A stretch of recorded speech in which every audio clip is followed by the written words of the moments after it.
Now this is my audience, those two. And then obviously you, show yourself. Okay, ready? Okay, so maybe you remember visiting the zoo as a child with your parent or school. After all, it is a common enough event in one's childhood. Zoos are certainly entertaining places, but are they ethical? Animals, most importantly, suffer immensely in zoos because they're crammed in small quarters and often tortured whenever humans wish to acknowledge this or not. This causes severe behavioral damage to the animals. Everyone's been to a zoo, but have you ever really considered what these institutions are doing to animals? For this reason, zoos should be banned in modern society in the name of compassion and care. First, I will be discussing how zoos harm animals. Secondly, how zoos do little to conserve. For starters, let's discuss how zoos harm animals. Anyone who claims that zoos should stay open because of love and compassion for animals is sorely mistaken. Animals in zoos suffer in many ways that are quite unimaginable. According to the World Animal Protect Plan, on August 1st, 2019, it stated tigers are solitary creatures. In the wild, individuals might have 5 to 60-mile territory to roam. Wildlife animals are being stripped of their natural-sized territory, being in captivity. According to the Big Cat Rescue on April 11th, 2020, it stated the minimum requirements for all tigers for the state is 240 square feet. Instead of focusing their attention on the well-being of animals, zoos focus their attention on attracting as many human visitors as possible. According to the necklace on March 27, 2020, it says, Moderando Passage, which is Joe Exotic, wanted to keep breeding the animals and selling them for a profit. Joe would earn a $2,000 profit on the sale of one cub. The article is based on a Netflix documentary on the Tiger King.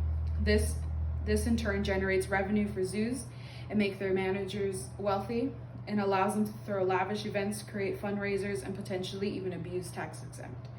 Furthermore, the cramped spaces in which animals are forced to stay have profound negative effects on animals.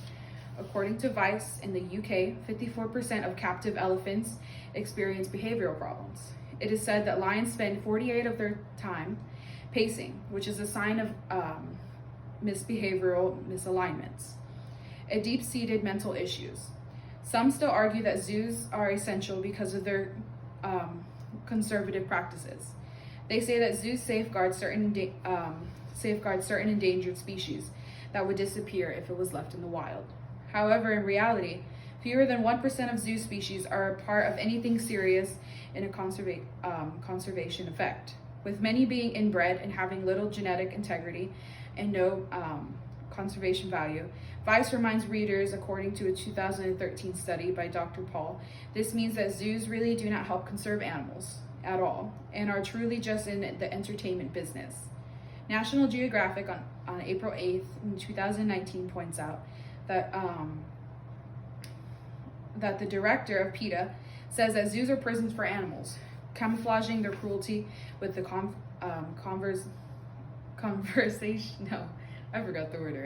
claims many zoos that force rare species to procreate so they could create new and interesting attractions for visitors, highlighting once again that this is done out of the vanity and desire for capital, not out of the love of animals or the desire to create a better world. An article based on a Netflix series called The Tiger King, written by People magazine on April 2nd, 2020, stated that cubs are bred at a rapid rate in humane conditions to feel the demand for cub petting, attractions, and to earn money quickly off an animal that is already expensive to feed and care for. With that being said, there are actions that can be taken regarding helping animals that are trapped in zoos and making the world a better place. If zoos were to continue to operate, they should refocus their energy and reform their practices. This could mean supplying more space for animals to live and graze and creating more interactions, educational opportunities for visitors. However, it seems that most zoos are incapable of this due to tight budgets and the lack of operational resources. Even still, zoos can reduce their size and focus on just a few animals, and opposed to having hundreds of species all at once. On the other hand, all states could pass a law that can make exotic animals to be held by the public illegal. According to PETA, on April 9th, 2020, it said the governor of Virginia has signed a Senate Bill 1030, which bans public contact with any dangerous species. We can now realize how bad zoos are and bring it to attention that zoos should not exist. All in all, it takes little to see that the action should be taken here.